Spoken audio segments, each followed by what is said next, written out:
Hello and welcome to a special combined video. This is part of the Slashbacks challenge created by Joe the Horror Man, where each week he gives us a certain theme to watch a slasher film with that theme in it.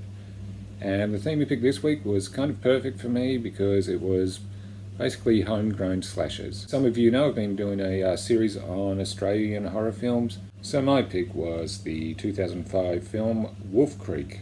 And Wolf Creek was directed by Greg McLean. This was his first feature film and stars John Jarratt, Cassandra McGrath, Kesty Morassi and Nathan Phillips, and runs for 98 minutes. Wolf Creek tells a story of three backpackers, two British females and one Australian male, on a road trip to the Wolf Creek Crater. It's a national park formed by a 5,000-ton meteorite.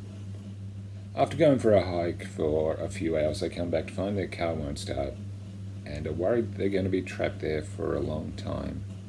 But salvation comes in a local man known as Mick Taylor, who offers to help them repair their car. So Mick tows their car to what seems to be an abandoned mining site. Once there, Mick seems like a knockabout bloke, sharing a laugh, and of course that's one of the standout features of John Jarratt's character as Mick Taylor is the laugh. He tells tales of what he used to do and what he does, shooting roos and pigs. But after drinking some water, we realise they've been drugged.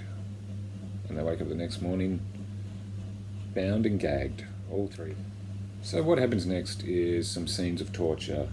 And the thing that makes it really work is you actually do really like these characters. Because a lot of the times when you watch a slasher film or a horror film, you really don't care about the characters, but these just seem like typical, 20-something people.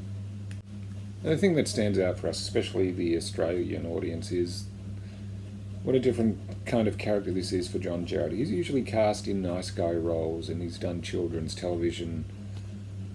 So, yeah, this was quite unusual, but he was just so good as Mick Taylor. He brings an air of menace. I mean, I do think all the acting in this is very good, with the actresses playing Liz and Christy, the British backpackers. Aren't actually British, but are actually a couple of Australian actresses doing British accents.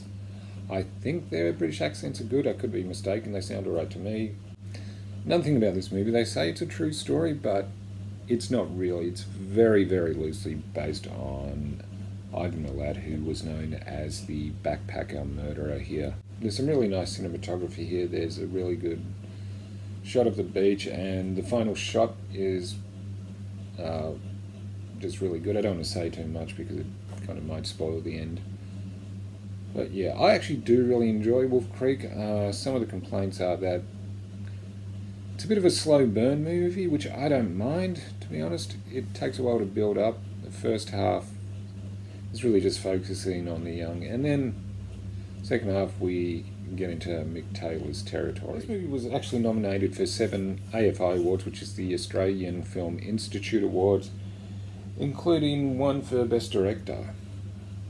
And Greg McLean went on to direct the pretty good Rogue, which is about a killer crocodile, but I think it was about 8 years after this he did Wolf Creek 2, which is actually a pretty decent sequel. In some ways it improves on the original, and it's more solely focused on Mick Taylor. There was also a spin-off TV series. I personally do enjoy Wolf Creek. I think it's a well-made, well-acted, well-directed film, and it's nice for Australia to have its kind of own horror icon.